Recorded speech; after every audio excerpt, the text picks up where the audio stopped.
E aí, minha gente, tudo bem? Tranquilo? Bora lá então, mais uma da continuação, né, do conflito Israel-Palestina. Então agora a gente vai falar sobre a aparição do Hezbollah, logo depois a Intifada e a aparição do Hamas, beleza? Então, o Hezbollah, ele vai surgir em 1982, né? Então ele vai ser um grupo que é xiita, criado então no Líbano durante a Guerra Civil, né? Ele vai então surgir primeiro em 82, só que depois organizadinho, né? Tudo certinho, vai ser em 85, beleza? E por que o Hezbollah vai surgir então no Líbano durante 1982? É pelo seguinte, né? Israel vai acabar. Deixa eu só mostrar aqui para vocês, ó, a imagenzinha. Essa aqui é do Hezbollah, né? O símbolo do Hezbollah. Então dá para entender. Quando tem uma AK e um símbolo e uma espada, não é tão interessante, né? Dá para ficar um pouquinho de medo. Mas enfim, eles vão ser então criados com o intuito de dar uma resposta a Israel por essa invasão. Então, na verdade, Israel vai invadir o Líbano com o intuito de atacar a OLP, né? Que ela estava ali já meio bamba, e eles falaram, essa é a hora, né? Vamos lá e vamos acabar com eles de vez. Beleza. Então, essa atuação vai ocorrer aqui, né? Então toda essa área aqui achurada vai ser atingida, né? E eles vão chegar até Beirute, né? Ou seja, o ataque vai ser bastante intenso. Eles vão chegar até a capital então do Líbano e simplesmente com uma violência bastante grande, né? O símbolo de Israel é principalmente essa disparidade aí de força militar com todo o restante da região, né? Então você bem pode ver que é um ataque de grandes proporções e no meio de uma cidade, né? Então, logicamente que tudo isso vai acabar causando uma revolta muito intensa. Isso aí, são tanques de guerra, né, de Israel, então, dentro do território do Líbano. E é lógico, os caras estão no Líbano caçando palestinos, né? Ou seja, eles estão quase fazendo a mesma coisa que os romanos fizeram com eles antes da diáspora, né? Então, eles estão invadindo um outro país por conta dos refugiados da Palestina.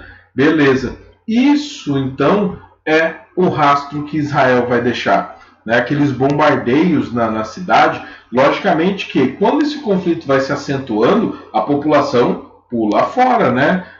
Então, aquela coisa assim, se fosse num dia normal, num dia comum, muita gente teria morrido, né? Mas pense o seguinte, você fugiu da sua cidade por conta de uma guerra, e aí depois quando você volta, você fala, nossa, eu acho que eu morava num entulho desse aqui, né? Então, logicamente que isso vai gerar sim uma resposta, né? E essa resposta é exatamente o Hezbollah.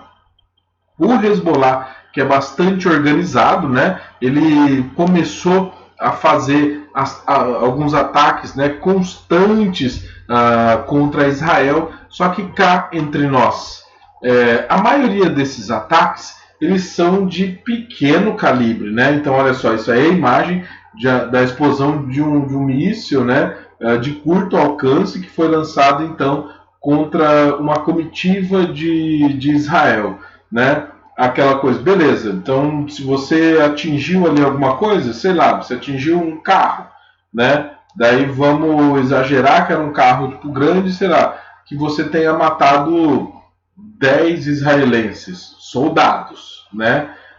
Até porque Israel é extremamente eficiente em manter afastado das regiões que ele ocupa, né, com cidades mesmo e tudo mais, alguma ameaça. E como que eles vão fazer isso? Como? Exatamente igual aquela imagem anterior, eles bombardeiam mesmo. né? Para você achar, faça esse teste, faça o seguinte teste, ó.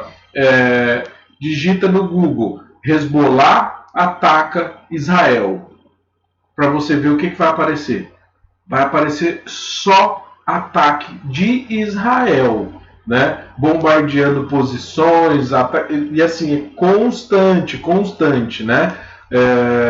Então, Israel, na verdade, vai ter um poder bélico muito maior, né? E aquela coisa, ele mata no ninho, nem deixa crescer muito, né? Um dos serviços secretos mais eficientes do mundo é o Mossad, que é exatamente de Israel, né? E eles vão fazer esses ataques aí quase cirúrgicos, né? Eles vão lá e atacam exatamente as posições do Hezbollah, do Hamas, enfim. Só que eles fazem isso dentro da cidade, né? Você imagina, eles vão lá e atacam cirurgicamente um prédio que o Hezbollah ocupa. Só que nesse prédio tem mais apartamentos, tem mais gente e tudo mais. Só que para eles, tanto fez, tanto faz. Não, ataquei a posição de um terrorista. Gente, mas você matou muita gente que não tinha nada a ver. Então, né, acontecem algumas consequências do ataque. Mas o meu objetivo foi alcançado. Não sei, é bastante questionável isso, né? Então, ó, em 1992, o Hezbollah vai se transformar em um partido político, né? E esse aí é o atual, olha só, secretário-geral, né? Said Hassan Nasrallah, né? Deve ser assim que se pronuncia, espero que sim. Então ele vai ser digamos assim, o líder, né, político do Hezbollah. Você pode escrever Hezbollah também, tá? Existem essas duas grafias. E daí o que é interessante? Fala, nossa, então esse cara deve viver extremamente escondido. Então, eles começaram a fazer algumas coisas que são no mínimo notáveis, né? Todos esses partidos aí atuais, até a OLP, né, vai surgir com características de terroristas. Ou seja, eles vão fazer ataques, né, sem aviso e tudo mais, contra a população, carro-bomba, um monte de coisa do tipo. E depois, principalmente na década de 90, eles vão começar a se converter em partidos políticos. Por quê? Eles acabam vendo que a luta armada não vai ser tão favorável. Agora, a luta política vai trazer mais resultados. Por quê? Quando você vai lá e faz algum ataque, tipo, explode um carro-bomba, logicamente que a opinião internacional acaba ficando contrária, né? E a gente sabe que tudo mudou depois do ataque aos Estados Unidos, né? Ninguém quer ser classificado, chamado como terrorista, porque a gente sabe muito bem o que acontece, né? Você é simplesmente caçado mesmo, né? E daí a gente vai ter esse grupo mantendo, né, o Hezbollah mantendo uma relação muito estreita com Bashar al-Assad, que é o presidente da Síria, né?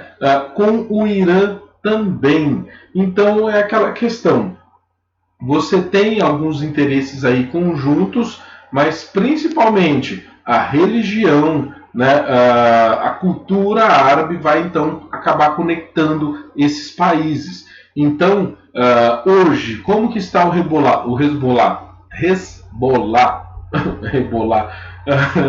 Lembrei da música do Sandy Júnior, sabe? Agora você vai ter que rebolar. Mas enfim, como que está o Hezbollah? O Hezbollah, ele garante que ele tem aí um braço armado, né? Mas esse braço armado está completamente desvinculado da parte que é política, né? Para os Estados Unidos, por exemplo, isso pouco importa, eles são terroristas. Ponto final. Né? Alguns outros países acabam reconhecendo, né, pelo menos a parte política, e aí eles criaram até um outro nome para o Hezbollah, que seria um braço armado, mas é quase impronunciável o nome, tá? Mas, então, normalmente se diz dessa forma, que o Hezbollah tem, então, seu braço armado, beleza? E o centro dele agora seria político, né? E daí, ó, durante a guerra da Síria, né, aquela uma da Primavera Árabe, que acaba se estendendo, aí o Estado Islâmico está meio que tentando tomar algumas partes do território sírio, né, o Hezbollah vai apoiar o Bashar al-Assad e, além disso, vai enviar tropas, né? Isso sim é demonstrar uma boa relação. Então aqui, ó, uma imagenzinha do braço político. Então olha só, meu, tem os caras aí uniformizados, né? Logicamente pertencem ao exército e a demais população. Então pode ver que tá todo mundo com o bonezinho amarelinho, né? Que é a cor então utilizada pelo Hezbollah, beleza? E já logo na sequência a gente vai ter a chamada intifada. A intifada seria um movimento, é chamada a Guerra das Pedras, né? Então, a ideia era bem simples, né? Você criar protestos violentos, você tirar então a possibilidade de Israel conseguir governar, né, as regiões que eles andaram tomando dos palestinos. Então, o que vai acontecer? Vai acontecer o seguinte, ó. Primeiro, a regra fundamental é não pegue uma arma. Por quê? Porque é tudo que Israel quer. Pegue em uma arma e eu jogo um míssil em cima de vocês, né? Então, a regra era exatamente essa. Sem arma nenhuma, né? Só usando pau e pedra. Os palestinos, então, eles começaram a parar de seguir todas as normas que Israel propunha. Então, olha só, é um tanque de Israel, né? E o que essa criança está fazendo aí? Está jogando pedra no tanque, né? Então, era exatamente isso que a população começou a fazer. Você já pararam para pensar? Tipo assim, você chega na criança e fala assim, o que você vai fazer hoje? Não vou fazer nada. Falou, se você quiser, né? Você pode jogar pedra nos tanques, qualquer coisa de Israel. Mete o pau. Né? Falei, mas pode mesmo? Falei, pode, lógico que pode, né? Até os maiores, os adultos vão te ajudar, né? Então eles começaram a fazer isso. Eles começaram então a desrespeitar o toque de recolher do exército israelense, saiu à rua para fazer protesto, não tipo assim, para ficar em casa. Ele saiu, não só saiu, ia fazer protesto também, né? Queimar pneu, então, nossa senhora, acabaram com todo o estoque de pneu usado do país, né? Então, eles simplesmente queriam desorganizar o governo aí, né? Tipo, a tentativa de Israel dominar, conter, organizar então essa população. Então, olha isso, mano, olha que moleque corajoso, né? Eu acho que se eu olho para um tanque de guerra, se eu só de eu olhar, eu acho que eu já não consigo mais nem falar mais direito. Eu viro gago, né? O moleque, tipo, o tanque tá mirado para ele. E ele vai lá e mete pedra mesmo, se lasque, né? Mas eu tô dando risada, mas isso não tem nada de engraçado, né? Você já parou para pensar o quão desesperada está uma população ou o quão brava tem que estar uma população para fazer um negócio desse, né? Por quê? Porque Israel simplesmente saiu tomando todos os territórios. O que existe, principalmente durante esse período aí da Palestina? Alguns pequenos pontos. A maioria da população da Palestina não está na Palestina. Por quê? Você bem pode ver, os caras invadiram o Líbano para atacar organizações que eles chamam de terroristas, né? Mas que na verdade querem voltar para a Palestina, mas desde o período da criação do Estado de Israel, eles não deixam esses caras voltarem. Quem fugiu em cada uma das guerras, saiu, não volta mais. Por quê? Porque eles estão controlando todos os territórios, né? Tem alguns pontos, algumas marquinhas do território lá, que ainda eles deixam os palestinos, né? Só que eles deixam exatamente dessa forma, né? Monitorando de muito perto e o tempo todo, né? Então a gente vai ter na faixa de Gaza e na Cisjordânia os protestos mais violentos, né? Então, logicamente que o exército vai tentar ali controlar, mas a grande questão tá em um ponto. Preste atenção nas armas que esses caras têm, no equipamento que eles têm. É tudo muito moderno, de última geração, né? Então, logicamente, que cada resposta deles a algum ato vai gerar muitas mortes, né? Então, logicamente que isso também vai deixar o povo ainda mais revoltado. Então, olha só, tá vendo? Ninguém tá com arma, com nada, né? Mas eles estão causando caos. E a resposta de Israel quase nunca vai ser com os caras tipo atirando. Eles chegam lá e metem um míssil, né? Então, exatamente isso vai criar algumas condições para a aparição do Hamas. O que vem a ser o Hamas? O Hamas, durante um belo período, ele foi o grupo mais violento, então, que existia, então, em atuação em toda essa região, né? Eu acho que eu posso estar aqui na frente, né? Que meu mouse aqui, né? Então, ó, o Hamas se define como um movimento de resistência palestino. Seu programa político tem como um ponto fundamental a instauração de um Estado palestino abrangendo toda a Palestina histórica, né? Então, esse aqui é o símbolo do Hamas. E a ideia dos caras é simplesmente expulsar Israel, acabar com Israel, né? Então, ó, não reconhece o Estado de Israel, né? Toda vez que você vê alguém lá uniformizado, né, tipo de preto e tudo mais, com essa faixa verde, vai ser do Hamas, tá? Você pode ver que o Hezbollah usa a cor amarela, então o verdinho é do Hamas. Beleza? Tipo assim, é até interessante porque tipo, você tem que começar a pegar algumas poucas características para diferenciar esses grupos, né? Outra coisa que você pode ver do Hamas é que essa foto aí é recente, né? Eles são bem equipados e isso já traz uma coisa que é interessante, que é notável, né? Eles não vão reconhecer Israel, mas tem uma coisa que é interessante. Durante um período, o Mossad, que é o serviço secreto de Israel, vai acabar financiando o Hamas. Por quê? Porque eles são contrários ao Fatah, né, que é da OLP. Então, tipo assim, se começou uma treta entre eles, nossa, vamos aumentar, vamos deixar esses caras mais fortes, né?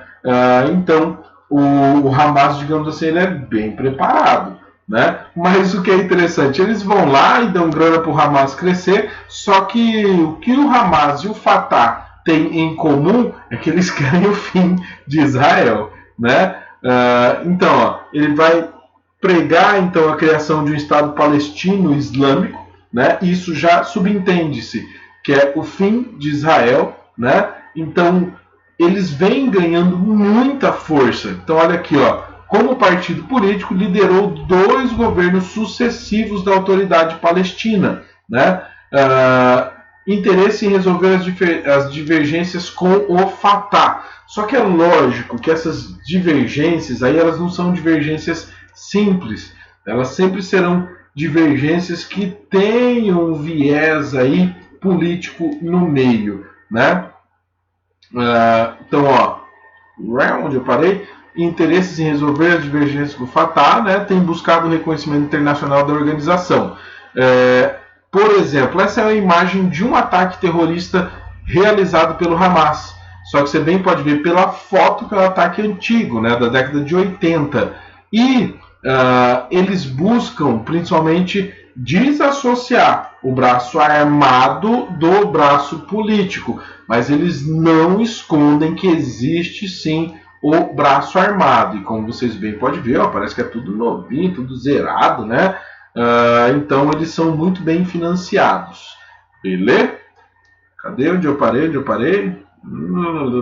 Tá. Então eles vêm tentando buscar, né, esse reconhecimento internacional para atuar como um líder e dizer que eles representam o povo palestino de verdade, né? Uma coisa que é notável no Hamas é que eles usam crianças, né? Eles colocam crianças para treinar, né?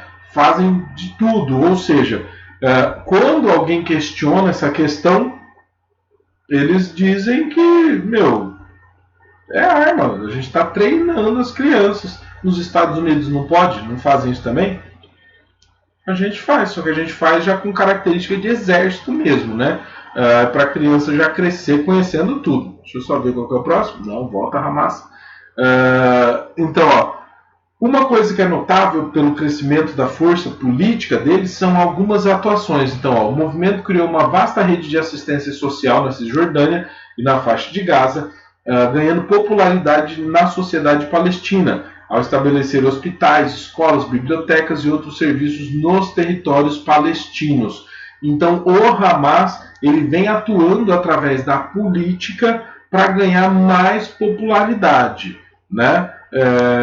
Mas então ele tem também esse lado aí que é o lado o braço armado. Como você já bem viu, é uma característica de todos esses grupos, né? Que eles acabaram então mudando, né? Reduzindo aí suas ações terroristas mesmo, a grosso modo, para que no âmbito internacional eles sejam reconhecidos, né? Entenderam que o caminho político é mais interessante, né? E já aqui, voltando, né, que eu bati aqui o olho agora, eu lembrei que eu não tinha falado. O Hamas ele vai ser sunita. Os outros grupos, o Hezbollah, por exemplo, é xiita. Então, por isso que o Mossad, que é o serviço secreto israelense, vai acabar financiando, dando grana escondido para os caras, né? Fala, beleza, eu vou deixar os dois bem grandes, porque xiita e sunita não se bicam, eles vão se arregaçar, né? Então, tipo assim, se eu conseguir fazer os dois inimigos brigarem, né? Lindo para mim. Mas, então, o Hamas sabe muito bem disso, né? Então ele está buscando aí algumas formas de reduzir os conflitos, beleza? Então, ó, vai lá, né, mano? Senhores, bons estudos aí para vocês. Beijão, até mais. Tchau, tchau.